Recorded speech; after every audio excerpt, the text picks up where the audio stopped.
have crossed to Bellagio several times without visiting the villas on that shore. Today has been excessively hot. At 5, a breeze sprang up. We crossed the lake and, landing at the port of Bellagio, went up the hill to visit the Villa Serbelloni. The extreme and narrow chute of the promontory that divides the lake into two is covered by the gardens of this villa. To the north, towards Cadenabia, the descent is somewhat gradual to the water, and the hill is cut into terraces, planted with vines and olives. To the south, looking over the lake of Lecco, it is abrupt. Dark, precipitous rocks rise at once from the deep waters, broken into crags and pinnacles, crowned with rich vegetation and adorned by majestic trees. Paths have been formed along the outermost wing of these picturesque precipices and ravines, and it is impossible to imagine anything more beautiful than the sight, looking down on the clear deep lake and its high rocky barriers, broken into gorges and water courses, tree-grown and verdant.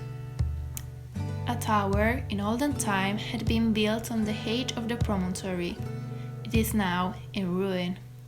And through this, there is an entrance to a summer house that overlooks the deepest and most beautiful of the ravines, with its graceful wood.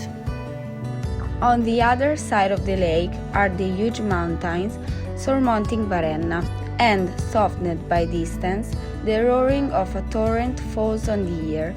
The sound of a mysterious fountain, called from its milky color fiume latte, whose bed is full and noisy in summer and empty and still in winter. The grounds of the Villa Serbelloni are peculiarly Italian.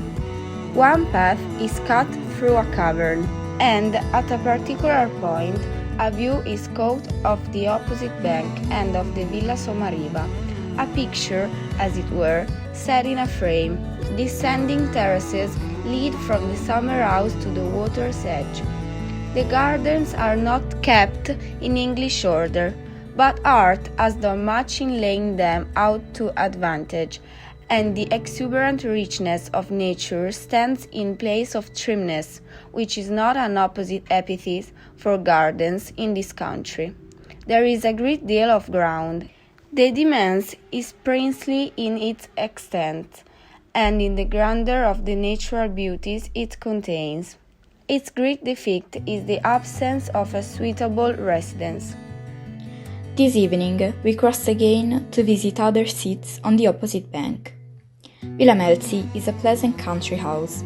Its marble halls and stuccoed drawing rooms are the picture of Italian comfort, cool, shady, and airy.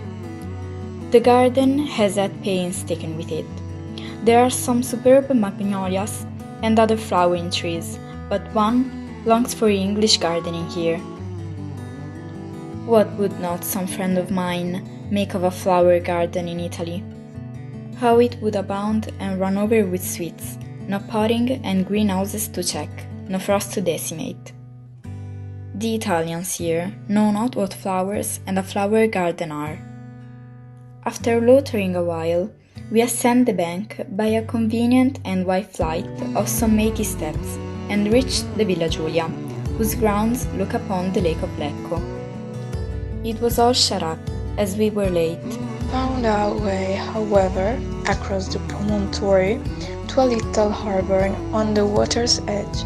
Surely on earth there is no pleasure, excepting that derived from moral good, so great as lingering, during the soft shades of an Italian evening, surrounded by all the beauty of an Italian landscape, sheltered by the pure radiance of an Italian sky, and then to skim the calm water towards one's home, while the stars gather bright overhead and the lake glimmers beneath. These delights are, indeed, the divinest imparted by the visible creation, but they come to us so naturally, as our due birthright, that we do not feel their full value till we return to our northern clime, when, all at once, we wonder at the change come over the earth, and feel disinherited of, and exiled from its fairest gifts.